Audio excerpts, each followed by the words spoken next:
Science को या जो हमारा रिलेशनशिप पहले से डेवलप है उसका न्यूअर एक्सप्लेनेशन करते हैं।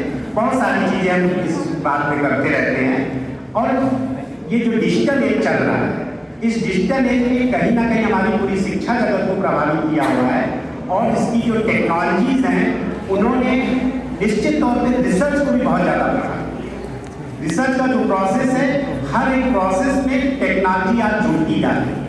जैसे सिंपल सा चले, हम रिसर्च स्टार्ट करते हैं आइडेंटिफिकेशन ऑफ द प्रॉब्लम्स।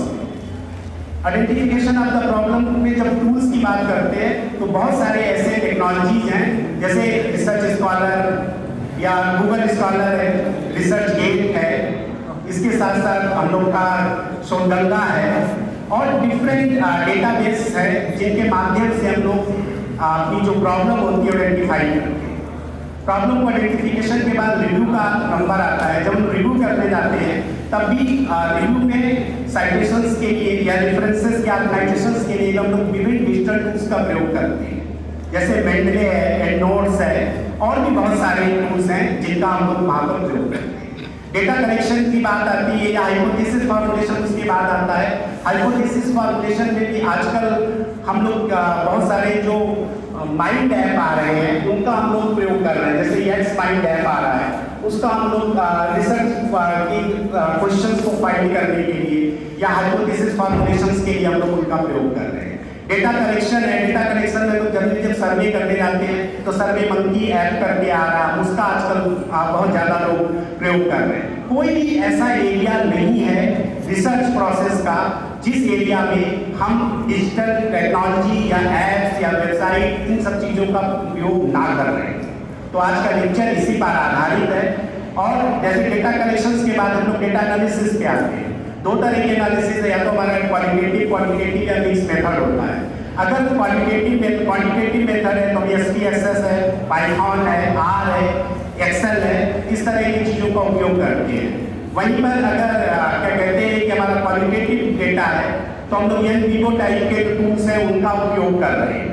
तो टूल्स बहुत सारे टेक्नोलॉजीज आगे बढ़ रही हैं और उनका लगातार वो हमारे रिसर्च के सारे प्रोसेस को क्या कर रही है, प्रभावित कर रही है। उससे हमारे रिसर्च जो रिसर्चेज हो रहे हैं उनकी इफिशियंसी बहुत बढ़ रही है, उसकी एक्यूरेसी बहुत बढ़ रही है, कोलैबोरेटिव नेचर उसका क्या हो रहा है, बहुत अच्छा आ रहा है।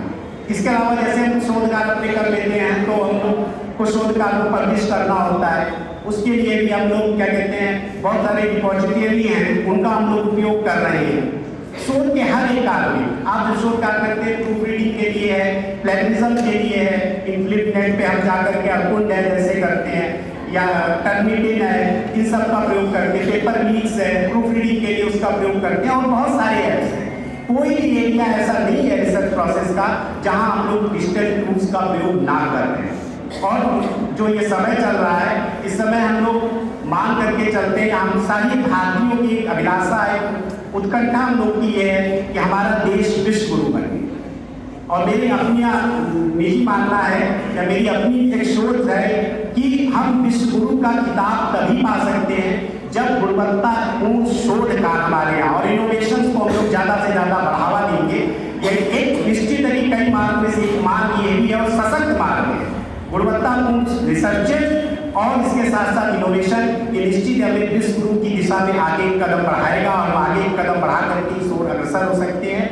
लेकिन दिक्कत यही है कि एक जगह हम लोग जहाँ पर प्रपोजल तैयार करते हैं और जब उसको एग्जीक्यूट करना होता है वहाँ पर धीरे धीरे हमारा डायरेक्शन शुरू हो जाता है।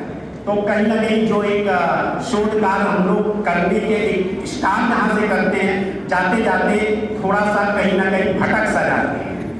तो मुझे इस पे जयशंकर प्रसाद की 2 लाइनें याद आती हैं, ज्ञान दूर कुछ क्रिया भिन्न है, इच्छा कैसे पूरी हो मन की, एक साथ दोनों मिल ना सके, ये विडंबना है जीवन। तो अभी जो नॉलेज है और जो इसका एग्जीक्यूशन है, दोनों को आपस में तालमेल बिठाना पड़ेगा, तभी जाकर के भी गुणवत्तापूर्ण रिसर्च कर सकते हैं। मैं अब बहुत समय नहीं लेना चाहता हूँ, मैंने थोड़ा सा दिशा देने का प्रयास किया है। बाकी हमारे पास आज इस सब्जेक्ट से जुड़े हुए एक्सपर्ट हमारे पास उपस्थित है और निश्चित तौर पर मुझे पूर्ण विश्वास है कि आपको जो एक रिसर्च संबंधित इंसाइट आपको आज जो डेवलप करेंगे आप, वो आपके रिसर्च में बहुत आपको हेल्प करेगा। रिसर्च कोई मतलब ये नहीं कि केवल PhD करनी है, ये लाइफ लॉन्ग प्रोसेस है। जिंदगी भर में हम लोग को हरदम अगर हम लोग एकेडमिक से जुड़े हुए हैं तो लगातार हमें इसको कार्य करना पड़ता है। निश्चित है कि वो इंसाइट आपको आगे अच्छे कार्य करने के लिए प्रेरित करेगी। धन्यवाद।